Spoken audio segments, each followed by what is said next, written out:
12 жаштагы студент Тефик кыштын суугуна карабай бүгүн дагы 2 челек бозону жонуна асып алып, өзү жашаган аймактагы көчөлөрдү бойлой жөнөдү.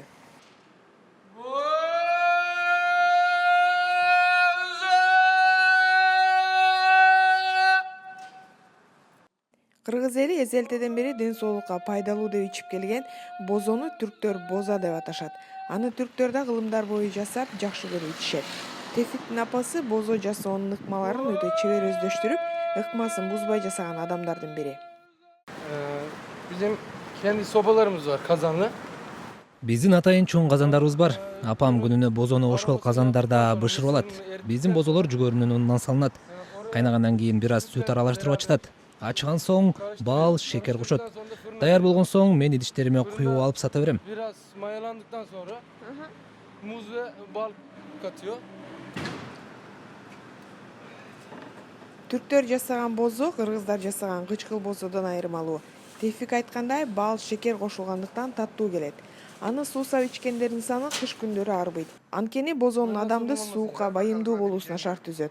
Ошон үчүн Тефикти күтүп алган кардарлары бир топ экен.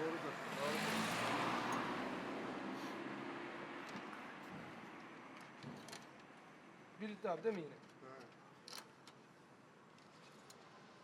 Oyundan sorunum olmasın herhalde.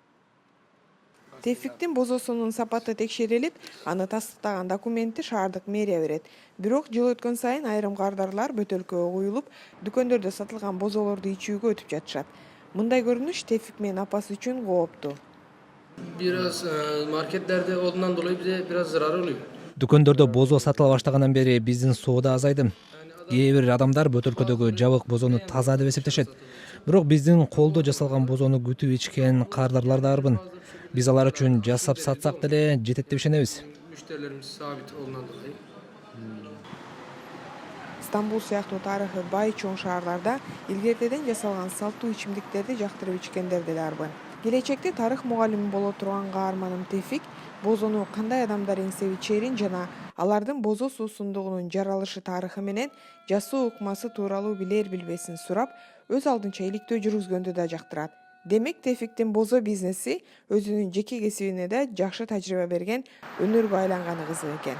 Эльвира Будайчиева, Азаттык, Стамбул шаары.